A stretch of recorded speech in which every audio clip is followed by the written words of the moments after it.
제가 여기서 이 지도자들이 포도주를 마시자, 독주를 마시자, 잔뜩 취하자라고 했는데 술 문제에 대해서 잠깐 말씀을 드리도록 하겠습니다. 이게 상당히 그리스도인들에게 그리고 특별히 지도자들에게는 아주 안 좋은 영향을 미칩니다.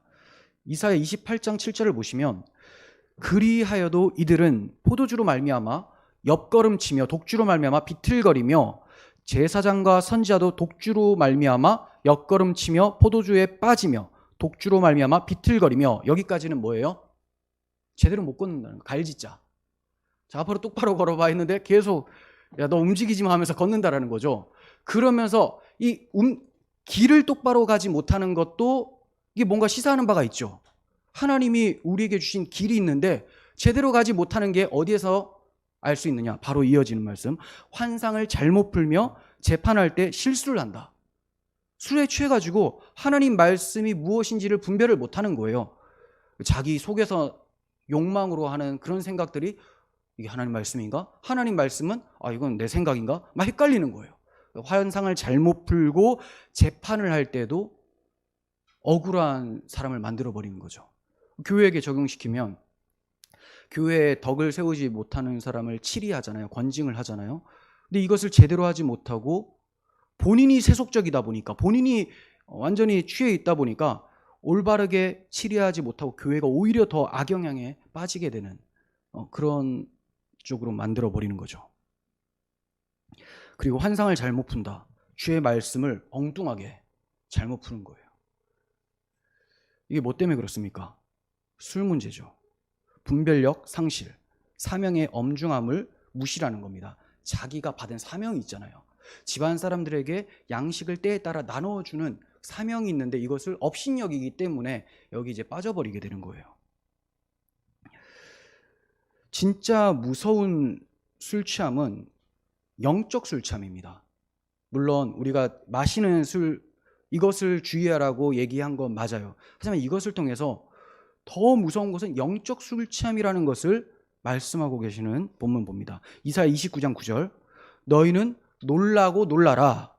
너희는 맹인이 되고 맹인이 되라. 그들의 취함이 포도주로 말미암음이 아니며 그들의 비틀거림이 독주로 말미암음이 아니니라. 대저 여호와께서 깊이 잠들게 하는 영을 너희에게 부어주사 너희의 눈을 감기게 하셨음이니 그가 선지자들과 너희의 지도자인 선견자들을 덮으셨음이라. 자, 그러니까 정말로 저들이 잠긴 것은 뭐부터 잠겼다라는 거예요? 영안이 잠긴 거예요. 영안. 영적으로 하나님께 깨어 있어야 되는데 잠들어 버린 거예요. 왜? 워낙 방탕한 생활, 하나님의 말씀 듣기를 즐거워하지 않으니까 하나님께서 깊이 잠들게 하는 영을 그들에게 부어주셔서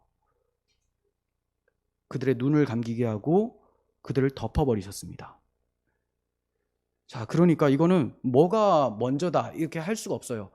그들의 악함으로 인해서 그 영혼이 손상당하고 그래서 술을 흥청망청 마셔서 또 계속해서 악순환이 반복될 수도 있고요. 술 마시기를 좋아하며 하나님께 대해서 게으른 그 상태 때문에 하나님께서 벌을 내려서 더 눈이 감기게 하실 수도 있는 거죠. 뭐가 먼저 이런 게 중요한 게 아니에요. 정말 무서운 것은 하나님께서 그에게 깊이 잠들게 하는 영을 보내셨다라는 거죠. 누가복음 11장 52절 보시면 화 있을진저 너희 율법 교사여 너희가 지식의 열쇠를 가져가서 너희도 들어가지 않고 들어가고자 하는 자도 막았느니라. 지식의 열쇠, 하나님 말씀은 가지고 있으면서 열어주지를 못합니다. 오히려 잠궈버려요. 왜? 영적으로 술 취하고 육적으로 술 취해버려서 하나님의 환상을 제대로 풀지 못하고 재판도 실수를 해버리니까 잠궈버리는 것이죠. 에베소 5장 17절부터 15절부터 보셔도 좋을 것 같습니다. 자, 우리가 어떻게 살아야 되는지에 대해서 말씀합니다. 그런즉 너희가 어떻게 행할지를 자세히 주의하여 지혜 없는 자 같이 하지 말고 오직 지혜 있는 자 같이 하여. 자, 이제 지혜 있는 자가 어떻게 사는지를 얘기를 해요. 세월을 아끼라. 때가 악하다. 그러니까 어리석은 자는 세월을 낭비하는 사람이고요. 지혜 있는 자는 세월을 아끼는 사람인데, 세월을 아낀다는 것은 기회를 사라는 거예요. 기회를 사라. 세월은 계속 흘러가요. 기회는 계속 흘러가는데 이때 이것을 사서 자기의 것으로 저장을 하라는 겁니다. 하나님이 기뻐하시는 뜻대로 살아가는 것이 자신의 인생을 낭비하지 않는 것이죠.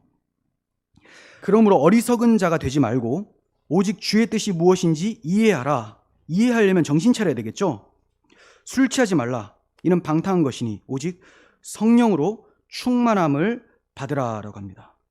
술 취하지 말라. 이것은 방탕하다. 도리어, 오직이라는 것은 이제 도리어인데요. 도리어 성령 충만함을 받으라. 여기서 이제 술은 사실 대표적인 겁니다. 술만이 아니라 뭐 중독될 만한 것, 세상에 마음이 빼앗길 만한 모든 걸 얘기를 하지만 이 당시에 술이 아주 강력했기 때문에 이것을 얘기를 하고 있는 거예요.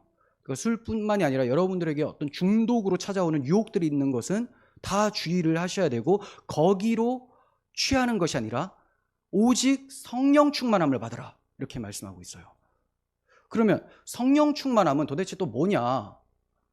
어떤 황홀경에 빠지는 것, 신비적인 경험을 하는 것이냐? 그런 게 아니라는 것이 바로 이어서 나옵니다. 시와 찬송과 신령한 노래들로 서로 화답하며, 첫 번째, 서로 화답하는 거예요. 무엇으로? 시와 찬송과 노래들. 이것은 성도의 교제입니다. 주님을 노래하는 그런 입술들. 우리가 서로 조별 모임 가운데 나누고 주의 말씀을 풍성하게 나눌 때 서로 화답을 하는 겁니다. 그렇게 화답하게 되면 마음에 뜨거워지고 감사함이 일어나서 너희의 마음으로 주께 노래하며 찬송을 하게 되죠. 수직적으로. 범사의 우리 주 예수 그리스도의 이름으로 항상 아버지께 감사하는 삶을 또 살게 돼요. 아버지께 감사. 그리고 그리스도를 경외함으로 피차 복종하라. 그러니까 서로 존중하고 섬기는 삶이 나타나는 거예요. 어디에서부터 시작이 됩니까? 서로 화답하는 것을 통해서. 그 화답은 성령 충만함을 구하고 성령 충만한 사람이 이 화답이 풍성해질 수가 있겠죠. 그리고 이렇게 서로의 화답을 통해서 성령 충만해지면 하나님께 영광을 돌리고 감사를 할 수 있는데 그 하나님께 감사를 드릴 때 그 가장 핵심이 뭐냐? 예수 그리스도의 이름으로 감사를 한다. 그래서 성령 충만한 것은 그리스도의 이름을 가슴에 인식하는 것이고 그리스도를 경외하는 거예요. 너무 질서 있고 절제성 있고 명백한 거죠. 그냥 어디 뭐 지금 주님이 임했다, 성령 임했다면서 막 이상한 성령 춤춘다고 하고 이런 걸 하는 사람들이 아니에요. 갑자기 막 설교하고 있는데 지금 성령이 임해서 성령의 춤을 춘다. 이런 교회도 있어요. 봤습니다. 무질서하죠. 그런 걸 말하는 게 아니에요. 그런 게 바로 술 취한 겁니다. 정신을 못 차리는 거예요. 그래서 우리가 여기서는 이제 술을 대표적으로 얘기를 했지만 세상에 취할 만한 모든 것들을 우리는 경계를 해야 됩니다. 그리고 1차적으로는 청지기인 목회자들 그리고 성도님들도 다 사명을 받았잖아요. 각자의 인생 속에서 반드시 감당해야 될 사명들이 다 있어요. 그렇다면 여러분들도 청지기라는 거죠. 그러므로 술이나 또 그 외에 유혹될 만한 것들 다 멀리 해야 되는 거예요. 특별히 이제 술 문제를 얘기를 하는 것은 술이 정말 이제 취하고 중독되기 쉽기 때문에 이것을 많이 강조하고 있죠. 그래서 잠언 23장 부분에 보시면 이제 술 취함에 대해서 아주 잘 나와 있습니다. 그래서 보지도 말라 이렇게 얘기를 하거든요. 쳐다보지도 말라. 술을 마신다고 해서 지옥을 가는 건 아니에요. 네. 그런데 우리가 이걸 절제하기가 어렵고 거기에 빠져들 수가 있습니다. 사람이 술을 마시다가 언젠가부터 술이 이제 사람을 마시기 시작하는 거죠. 그래서 그런 것들을 조심하라는 거예요. 그러면 또 이렇게 물어볼 수가 있어요. 아니 이게 마시지 말라가 아니라 절제만 하면 되는 거 아니냐? 네, 절제만 하면 되는데 절제가 어렵기 때문에 보지 말라고 하는 것이고 또 제가 한국에 설교를 하잖아요. 그러면 한국적 문화 특성이 있습니다. 그게 뭐냐면 다른 유럽이나 이런 데서는 신자들이 술을 마셔도 크게 마음에 상처를 받지 않는데 우리나라 사람들은 많이 상처를 받죠. 보세요. 절제만 하면 된다고 하니까 제가 여러분들 앞에서 설교하기 전에 한 잔 탁 하고 올라왔어요. 여러분 설교 들리시겠습니까? 왜 드셨지? 이러면서 그럴 거잖아요. 이렇게 실족할 수 있는 것은 안 한다라는 거죠. 사도 바울이 우상의 제물로 바친 고기를 안 먹은 것처럼 그걸 먹는다고 해서 지옥 가고 그런 건 아니지만 성도들의 어떤 마음을 지켜주기 위해서 교회의 덕을 위해서 안 하는 거예요. 그런 차원이지 이걸 뭐 하면 지옥 가고 이런 부분은 아니에요. 우리가 지옥을 안 가려고 신앙생활 하는 게 아니잖아요.